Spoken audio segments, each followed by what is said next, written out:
আমরা ক্যাপাসিটরের পূর্ণাঙ্গ কার্যপ্রণালী আমরা দেখছি, যে ভিতরে একটা এয়ার ছিল। কিভাবে দেখলাম, যে আমাদের দুইটা ধাতব পাত ছিল, দুইটা ধাতব পাতের মাঝে আমাদের এয়ার ছিল, এবং উপরের ধাতব পাতে আমাদের পজিটিভ চার্জ সঞ্চয় হয়েছে এবং নিচের ধাতব পাতে আমাদের নেগেটিভ চার্জ সঞ্চয় হয়েছে।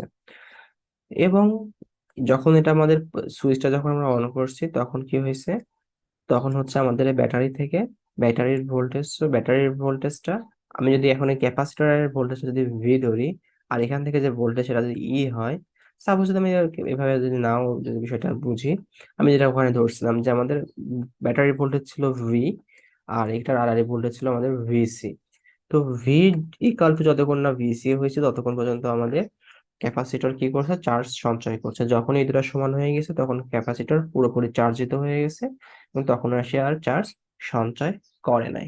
তো আমরা এই প্রক্রিয়াটা দেখছি যে ইলেকট্রন এখান থেকে গেছে, এখানে এখানে ইলেকট্রন আসছে, এখান থেকে প্লাস নিচে, প্লাস নেওয়ার পর উপর এই এখান থেকে প্লাস নিয়ে এখানে মাইনাস আদান ক্রিয়েট, মাইনাস ইয়ে করছে, সঞ্চয় করছে, মাইনাস ইলেকট্রিক ইন্ডাকশন উপায়ে বা তড়িতাবেশ প্রক্রিয়ায় উপরে প্লাস কে নিয়ে আসছে।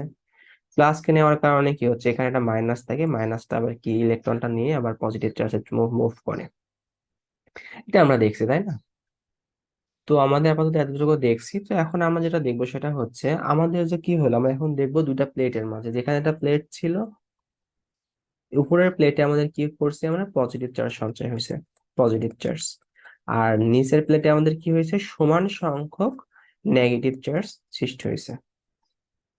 তো আমি কি বলছিলাম, যে ইলেকট্রিক ফিল্ড ইন্টেন্সিটি বা তড়িৎ তীব্রতা, ইলেকট্রিক ফিল্ড ইন্টেন্সিটি বা তড়িৎ তীব্রতা সবসময় আমাদের পজিটিভ থেকে নেগেটিভ দিকে আসে, পজিটিভ থেকে নেগেটিভ দিকে, পজিটিভ থেকে নেগেটিভ দিকে। তো আমাদের তো এইভাবে ছড়ায় যায়। তো এই ডিরেকশনটা কেমনে বুঝতে হয়, আমরা এটাও জানি যে এটা পরোক্ষ চার্জ, যদি +1 চার্জ এখানে বসাই দেই, এই প্লাসটা কি করে, প্লাস প্লাসকে বিকর্ষণ করে বাইরের দিকে পাঠায়, আর প্লাস মাইনাসকে আকর্ষণ করে নিজের দিকে নিয়ে আসে, এইভাবে আর কি। তো এটা আমাদের ইলেকট্রিক ফিল্ড ইন্টেন্সিটি। তো এখন কি হয়, যে এই পাশের যে প্লাস আছে এখানে মাইনাস আছে, কোনো কারণে যদি আমাদের এই যে এখানে একটা প্লাস চার্জ যদি বসাই, তো কি হয়, এই প্লাস চার্জ বিকর্ষণ করে এইদিকে পাঠাইতে চায়, এই প্লাস মাইনাস চার্জ পরস্পরকে আকর্ষণ করে এইদিকে পাঠাইতে চায়, এইদিকে নিয়ে আসতে চায়। তো বস্তু যদি কোনো একটা বস্তুর উপর যদি একাধিক বল ক্রিয়া করে তাহলে পরে কি হয়, বস্তুটা কোন দিকে যাবে, তো লব্ধি বরাবর, লব্ধি ভাবে। তো আমাদের দেখতে যদি খেয়াল করি এখানে অসংখ্য লব্ধি থাকে, তো শেষমেশ কি হয়, এই লব্ধির স্পর্শক বরাবর এ হয়। তো এটা ক্যাপাসিটরের যদি কোনো কারণে যদি আমি এদিকে ক্লোজ না করে দেই, এই সাইডে যদি কোনো কারণে আমাদের চার্জের ইয়ে হয়, তখন যদি এই পাশ দিয়ে যদি কোনো ইলেকট্রিক ফিল্ড কোনো কারণে যদি আমাদের ইলেকট্রিক ফিল্ড ইন্টেন্সিটি, এইগুলা কি আমাদের তড়িৎ বড় রেখা, তাই না? এগুলো কি electric field line, electric field line যদি কোনো কারণে আমাদের বাইরে দিয়ে যদি প্রবাহিত হয় তাহলে পরে আমাদের কি ফায়ারিং এর ক্রিয়েট হইতে পারে। তো যার জন্য আমরা কি করব, আমাদের আইডিয়াল কেস যেটা, সেটা হচ্ছে আমাদের এই পাশ দিয়ে যাবে না, সবগুলা চার্জ কি হবে, সমানভাবে আসবে। তো যদি আমাদের ভেতরের মাধ্যমটা যদি এয়ার থাকে তাহলে পরে আমাদের এই কন্ডিশনটা হয়, যেটা আমরা কিছুক্ষণ আগে দেখছি। তাহলে এখানে এখন দেখতে পাচ্ছি যেটা তড়িৎ ক্ষেত্র, এখানে আমাদের এটা সুষম একটা তড়িৎ ক্ষেত্র এখানে ক্রিয়েট হয় নাই, সুষম ভাবে প্লাস থেকে মাইনাসের দিকে যাচ্ছে, এবং এদের মধ্যবর্তী ডিফারেন্স কত, ডি, এদের মাঝখানে ডিফারেন্স ডি। তো এখন একটা চার্জ এখান থেকে এখানে, এখানে আসলে এদের মধ্যে বিভব পার্থক্য কত সেটা যদি আমরা বের করতে চাই, সাপোজ যদি আমি এটাকে এভাবে রাখি, যেখানে একটা +1 পরিমাণ চার্জ, এখানে আমাদের মাইনাস চার্জ আছে, এবং এখান থেকে এখানে আমাদের ইলেকট্রিক ফিল্ড যাচ্ছে, এবং এটা তড়িৎ ক্ষেত্রের মধ্যে আছে। তো এটা তড়িৎ ক্ষেত্রের মধ্যে থাকলে পরে কি হবে, সেটা সুষম তড়িৎ ক্ষেত্রের মধ্যে এখানে প্লাস চার্জ আছে, এখানে মাইনাস চার্জ আছে। তো এখন আমি যদি বিভব বের করতে, বিভবের সংজ্ঞাটা কি ছিল, বিভবের সংজ্ঞা ছিল এমন যে +1 পরিমাণ চার্জ যদি আমি একটা বিন্দু থেকে একটা তড়িৎ ক্ষেত্রের মধ্যে একটা বিন্দু থেকে আরেকটা বিন্দুতে যদি আমরা নিয়ে যাই, +1 পরিমাণ চার্জ, এবং সেই সময় যে কৃত কাজটা হয় সেটাই আসলে কি বিভব। তো আমি এখন কি করলাম, এখান থেকে একটা প্লাস, তাহলে যদি আমি এখানে বিষয়টা যখন ক্লিয়ার করি, তাহলে আমি কি করলাম, এখানে আমি নাম দিলাম ভিএ, এটা আমি নাম দিলাম ভিভি। তাহলে ভিএ থেকে আমরা কোথায় নিয়ে গেছি, ভিভি তে। আমি এখানে প্লাস মাইনাস সাইনটা আমরা এখানে ইগনোর করব, আমরা জাস্ট আমাদের লাগবে শুধু ভ্যালুটা বের করবো আর কি, ইলেকট্রিক ফিল্ড ইন্টেন্সিটি বের করবো, বা তারপর বিভব বের করবো আর কি। তো আমি যদি এখান থেকে এখানে নিয়ে যাই একটা একক ধনাত্মক বস্তু, তাহলে আমাদের এখানে আসলে সেই ক্ষেত্রে আমাদের এখান থেকে এখানে আসতে কি পরিমাণ কাজ করতে হয়েছে এবং ওই কাজটা আসলে কি এর মধ্যে বিভব হিসাবে সঞ্চিত থাকবে। তাহলে আমি বিভব লিখতে হবে ভিভি মাইনাস ভিএ। এখন আমাদের এক বিন্দু থেকে বি বিন্দুতে এই বিন্দু থেকে বি বিন্দুতে আনতে আমাদের কৃত কাজ কি, আর কাজ ইকাল টু আমরা কি জানি, W equal to F into x, ball into সরণ, বল ইন্টু সরণ, ফোর্স ইন্টু ডিস্টেন্স, তাই না? তো এখানে যদি আমি খেয়াল করি ফোর্সটা আসলে কি, আমি যদি একক প্লাস ওয়ান চার্জ যদি একটা বিন্দু থেকে আরেকটা বিন্দুতে যদি আমরা নিয়ে যাই, তখন এটাকে আসলে কি বলা হয়, ইলেকট্রিক ফিল্ড ইন্টেন্সিটি বলে না? ই ইকাল টু কি জানি, K Q one Q two by R square না? তুমি এখানে কি ওয়ান চার্জ, এটা কিউব মানে কিউ ওয়ান একটা চার্জের, এই কিউ ওয়ান চার্জের একটা ক্ষেত্র আছে, এই ক্ষেত্রের মধ্যে আমি ওয়ান চার্জ নিয়ে আসলাম, তাহলে পরে কি হয়ে যাবে, K Q one by R square. তার মানে কি এটা আসলে কি, এটা আসলে কি এটা ইলেকট্রিক ফিল্ড ইন্টেন্সিটি না? ইলেকট্রিক ফিল্ড ইন্টেন্সিটি বা ই বা তড়িৎ তীব্রতা। তাহলে আমরা এই এফটাকে আমরা কি লিখতে পারবো, ই লিখতে পারবো। আর এখানে দুইটার মধ্যে ডিফারেন্স কত, ডি, ডি। তাহলে আমরা বিভব পার্থক্য লিখতে পারি VB minus VA equal to E into D.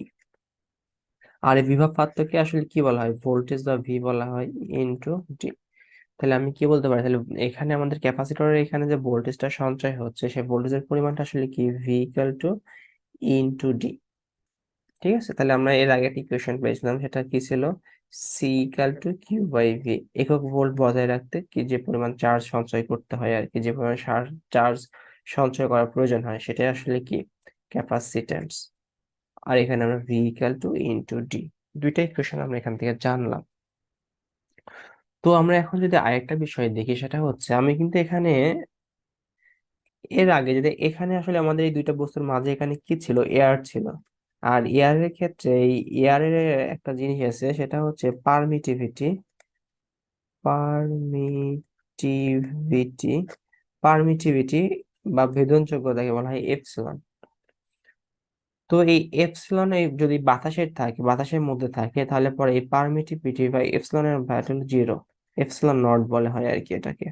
তো পারমিটিভিটি জিনিসটা কি, এটা আরো ডিটেল সামনে জানবো, এবং আরো ডিটেল জানতে হলে আমাদের স্থির তড়িৎ প্লে লিস্টটা দেখে আসতে পারেন, ইলেকট্রোস্ট্যাটিক্স, ওখানে আরো আলোচনা করা আছে বিষয়টা নিয়ে বিস্তারিত।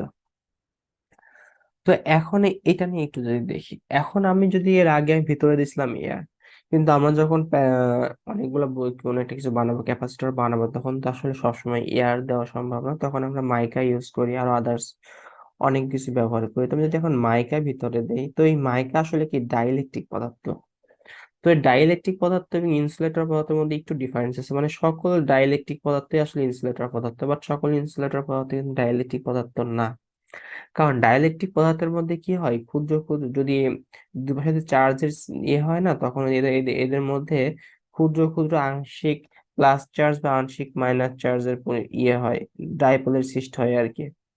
ডাইপোলটা কি ছিল, ডাইপোল ছিল হচ্ছে যদি সমান পরিমাণ বা বিপরীতধর্মী চার্জ যদি আর কি, কোন একটা চার্জ যদি বিভক্ত হয় আর কি, বা পোলারাইজড যেটা বলে আর কি। তো এখানে যদি আমরা বলি যে ডাইপোল, তো ডাইপোল ক্রিয়েট হয় মানে ক্ষুদ্র প্লাস চার্জ ক্ষুদ্র মাইনাস চার্জ ক্রিয়েট হয়। তো আমি যদি এখন বলি এটা এটা একটা ইয়ে, তো এখান থেকে কি হয়, এখানে ক্ষুদ্র প্লাস চার্জ এবং ক্ষুদ্র মাইনাস চার্জ আসে, ঠিক আছে? তো যখনই আমরা এখানে আমি ধরলাম আমাদের ডাইইলেকট্রিক পদার্থটা এটা মাইকা, এই মাইকাটা যখনই আমি একটা ক্যাপাসিটরের দুইটা পাতের মাঝে রাখবো, তখন কি হবে, এই মাইনাস চার্জ গুলাকে উপরে যে প্লাস চার্জ সঞ্চিত আছে ওটা আকর্ষণ করে মাইনাস গুলাকে, আর এই মাইনাস গুলা কি করবে, ওই ডাইপোলের মধ্যে ওই মাইকার মধ্যে যে পোলারাইজড হয়ে গেছে দুইটা অণু, পোলারাইজড হয়ে যাবে, পোলারাইজড হওয়ার পরে কি হবে, প্লাস গুলাকে আকর্ষণ করে নিচে নিয়ে আসবে, এই যে প্লাস গুলো আকর্ষণ করে নিয়ে আসবে। তাহলে এখন কি হয়, আমাদের তড়িৎ ক্ষেত্রের দিকটা কি ছিল, এমন ছিল, বাট এইটার যে তড়িৎ ক্ষেত্রের দিক হবে কি বিপরীত দিকে।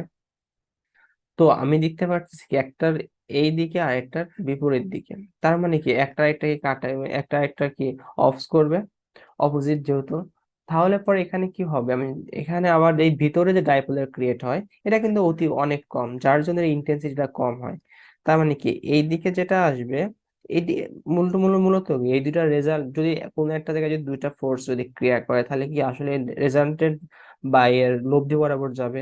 তাহলে পরে এটা যদি এইদিকে আসে, এর শক্তি যেহেতু বেশি, তার মানে কি এইদিকে আসবে আলটিমেটলি।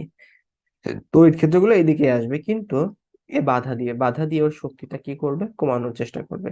তো এখানে যে ডাইলেকট্রিক ম্যাটেরিয়ালে যে যে ধর্মের কারণে এটা তৈরি করা হয়, যে যে ধর্মের কারণে এটা ক্রিয়েট হয়, সেটাকে বলা হয় পারমিটিভিটি বা এপসিলন নট। এটা আর কি, এটা সম্বন্ধে একটু আমাদের আইডিয়া থাকতে হবে। তো এখন যে এই এপসিলন নট এটা আসলে কি, যখন আমাদের এই এপসিলন নটের ভ্যালু যখন আমাদের যত বাড়বে তত আমাদের ইলেকট্রিক ফিল্ড ইন্টেন্সিটি কি কমবে না? এই যেখান থেকে এখানে যে ইলেকট্রিক ফিল্ড ইন্টেন্সিটি এটা কমে যাবে।